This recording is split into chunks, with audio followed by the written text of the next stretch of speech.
So the ending to Shattered Grid. Wow. Just wow, what a way to end a comic event, especially a Power Rangers comic event. So, should we get right into it? Now, usually for a Power Rangers review or a Go-Go Power Rangers review, I will have the images up on the screen for you guys to see what I'm talking about, but I'm probably going to have little to none images for this review. I'll probably have some there, and they'll be edited down with the speech bubbles removed and stuff like that, but I'm probably going to have little to none images on the screen when I talk about the panel, so I'll just have my main thumbnail and that's about it.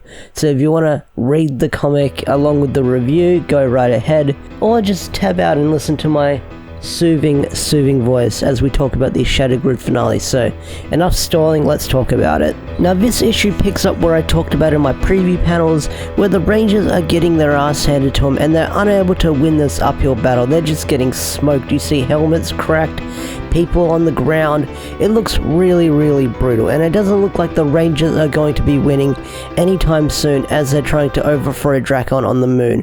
I mean, even Serpentera is being a problem for them, and I do love the conversation that Billy of World of the Coinless Trinity has with Billy's on the communicating saying the giant Zord, and he's sort of cut off by World of the Coinless Trinity, which he goes, Serpentera, and Billy's like, right, Serpentera is causing a lot of trouble, we still can't find a way around it. And I talked about this in the preview panels, we didn't see much of it, which was kind of disappointing. It's where, I believe Kendall, RJ, and Kat all combine their Megazords together with the Hyperforce Megazord, sort of combining it to one big. Someone in the comment section of the preview page said it's sort of a reference or a homage to Gurren Lagann.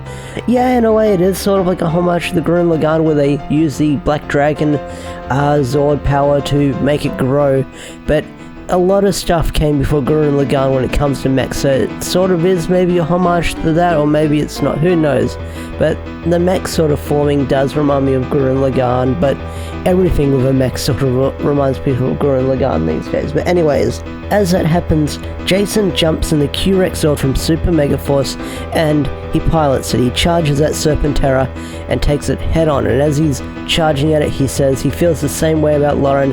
And after that, a giant explosion happens, and Jason is supposedly killed. We don't know yet, and I doubt we're gonna find out, because after that, Drakkon appears on the battlefield. He's all giant, he's looming over them. It's a really cool panel, because as he's standing there, you see like all these shattered glasses around him, and he just stands there, and a white light emits and engulfs everyone. And this is where things get very weird. Or interesting. Then on the next page, things are very different, including the art style, because the art style goes from Danielle's art style, which is that anime like art style that I love. I love Danielle's artwork. He's really good. He nailed it, like this entire arc of Shattered Grid. He just smacked it on the face and just hammered it home, making it so cool. But it also changes into this, I don't know what the art style is called, but it's like sort of like this I'm trying to think, sort of like the texture is very oil painting like, and it's very realistic.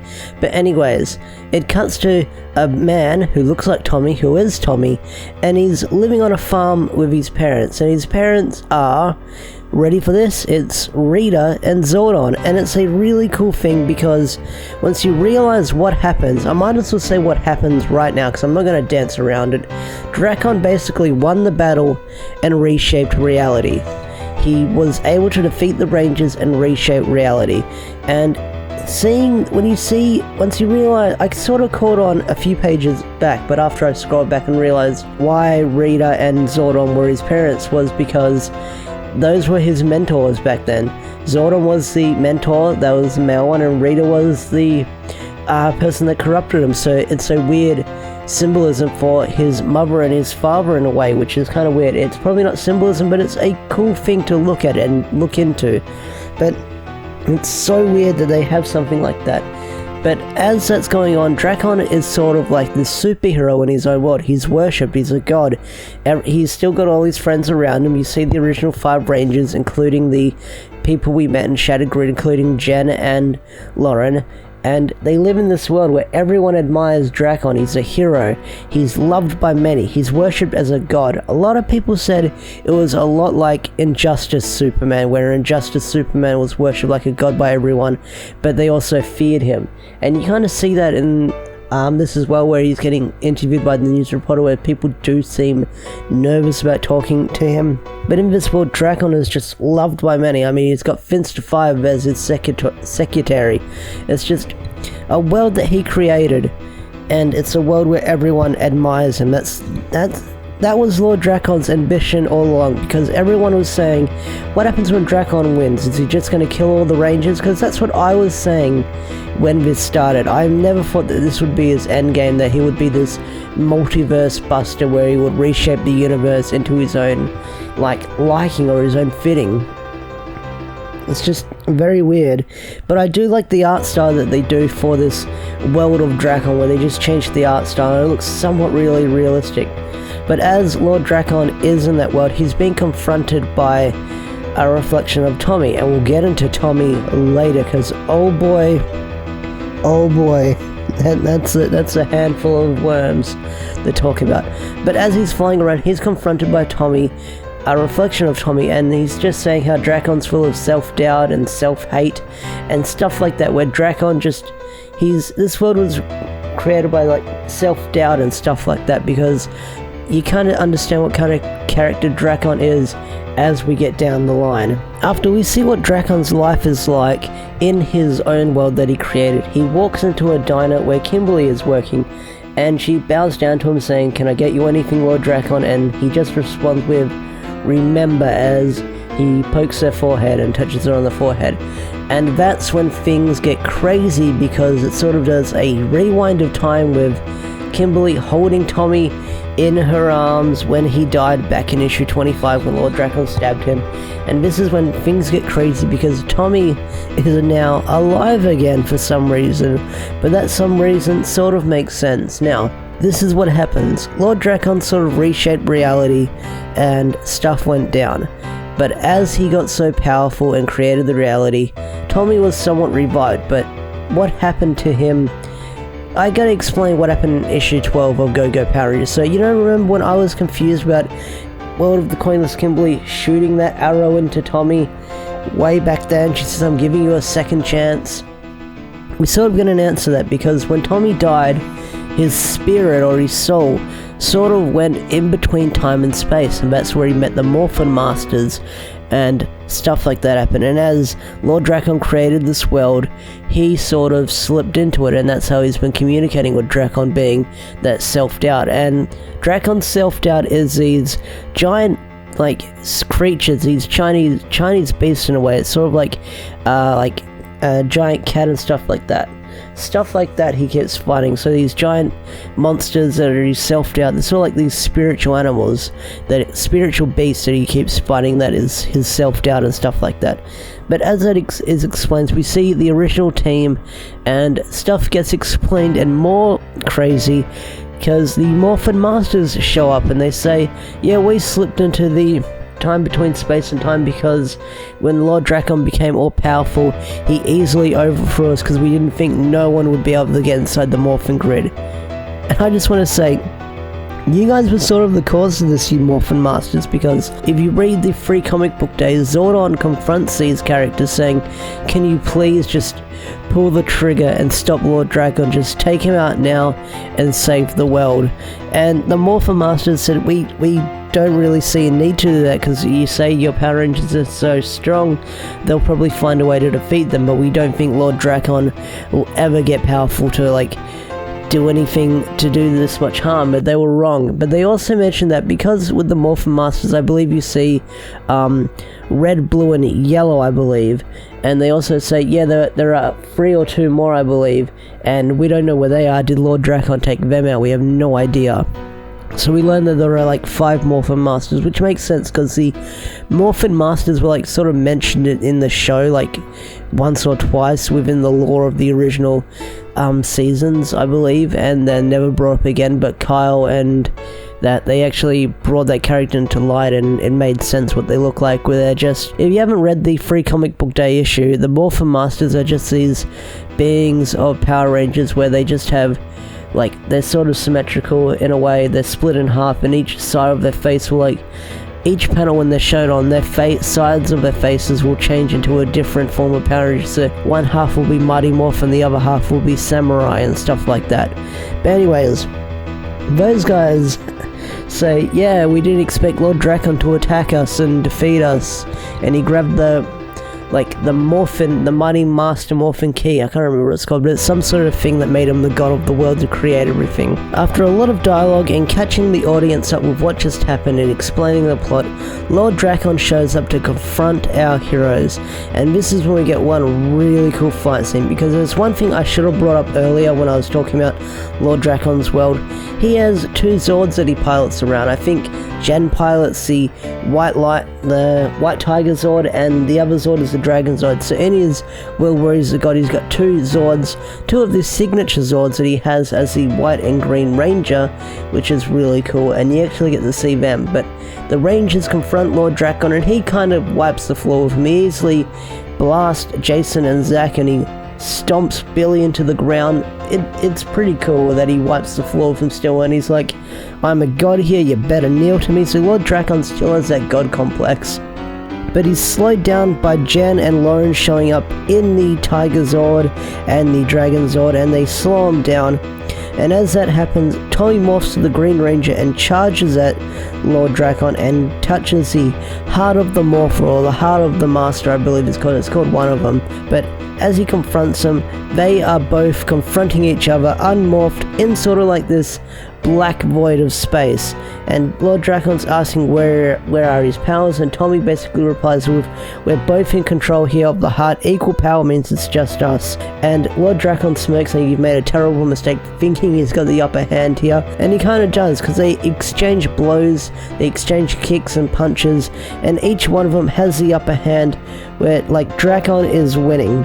And Lord Drakkon's got Tommy down on the ground. He's like stomping on his head, and Drakkon's shouting him, saying, you're weak, you're vulnerable, it's a disgrace, why won't you die? And Tommy just gets up and catches his punch and replies with, it's because I'm stronger than you. And Lord Drakkon's like, that's not possible. And Tommy replies with, you've had the upper hand at every stage, godlike powers, even yet, here we are.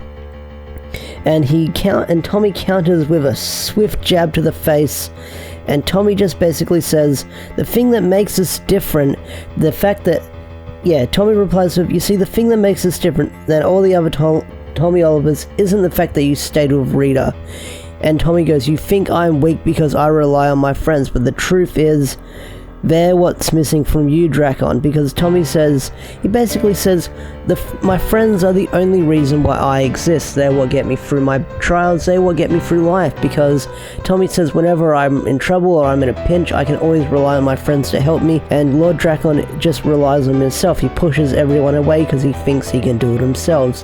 And as Tommy gives him the big pep speech and says, friendship conquers all, he easily wipes the floor with Lord Drakkon and gets the Heart of the Morpher out of Lord Drakkon, and he holds in his hand. And as Tommy is holding the Heart of the Morpher from Drakkon, because this is Drakkon's key to being God, without this thing in him, Lord Drakkon's world is going to crumble, and that's exactly what it does. And as you look around him in the background, everything is shattering, which is called Shattered Grid, so a lot of stuff is shattering. But Lord Drakkon is just upset that he couldn't win, because Lord Drakkon didn't understand why everyone admired Tommy, like why Tommy was so admired, why he had so many friends. I mean, even when you go back and read issue 27, I believe, the one after the annual, after Tommy met the Zeo Rangers, even that Tommy was struggling to figure out why everyone admired Tommy, why everyone like loved him so much. And Lord Drakkon sort of wanted that in a way where everyone admired him for being so great, but Lord Drakkon create a world where he wasn't loved by his friends, he was loved as a god by all those people. So it's sort of like this weird complex that Lord Drakkon had, where he just wanted to be loved. It's weird that you say it like that, but he wanted what the other Tommy had, but he kind of took it a step too far and made himself a god. That's the way I see it. But anyway, his world's crumbling, and Tommy offers Lord Drakkon his hand, saying, you can come with us, you can change, like, we'll be there together, you don't have to be alone. And Drakkon just stares at him and turns away, and Tommy just closes his eye and walks away in fear, because Lord Drakkon is going to collapse with his world crumbling apart. Like, the world he created, he's going to die. A good captain always goes down with his ship, and a good god dies with the world he created. I don't know, something like that. But yeah, it's kind of sad that Lord Drakkon went out like that. I mean, he got an L handed to him, and he took the L handed to him. He just died in that world. Maybe we'll never see him again. And it's probably the end to like a really great Power Ranger villain. I mean, like I said, we all thought that he just wanted to rule the world, but he wanted to be a god, sort of like in Justice Superman.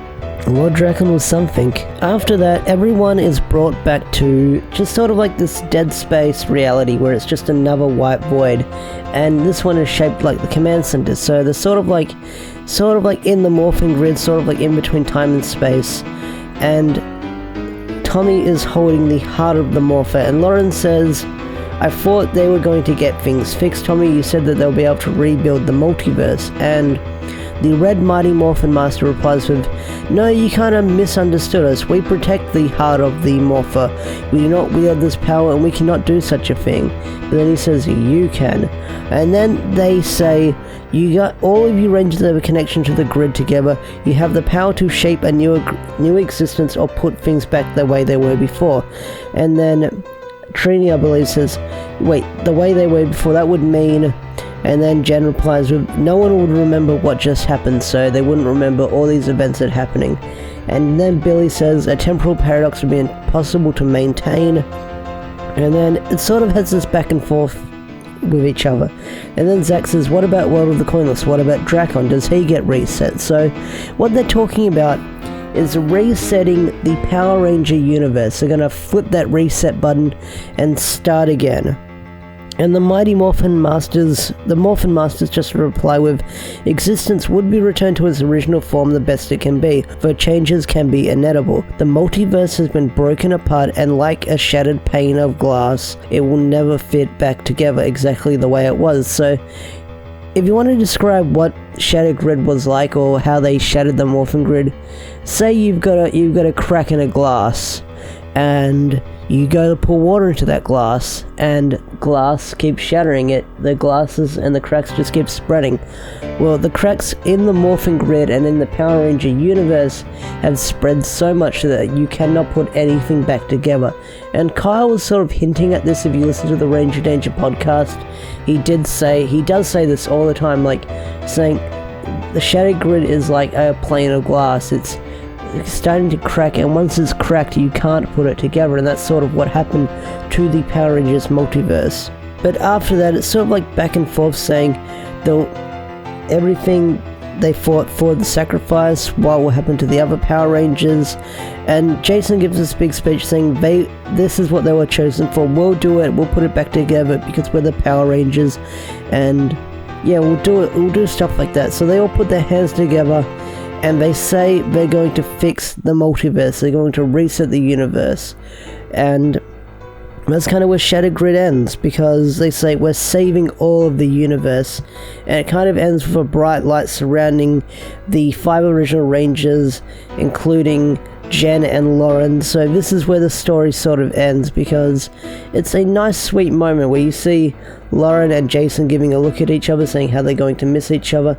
Tommy and Kim embrace a kiss as Kim's crying. So you get a lot of sweet moments, and everyone's holding their hands together and they're smiling because they're going to reshape the universe, or put the reset button on it, because that's where Shattered Grid kind of ends. It's like, yeah, we're going to fix the multiverse and make things right again because we're the Power Rangers, we'll do it together.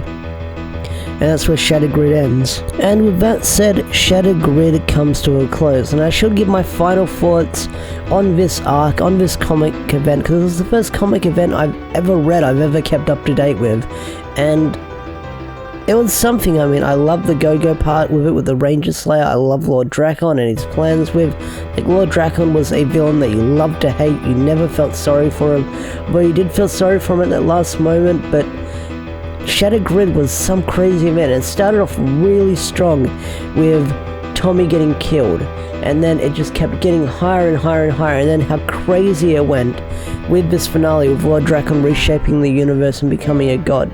Now, I'm sure that a lot of people are probably going to be upset with this ending, because people say this is sort of like your usual comic stuff where they hit the reset universe, the reset button on the universe and stuff like that, but who knows how the fan reaction is going to be throughout this past week and later down the line, because we'll see where it goes.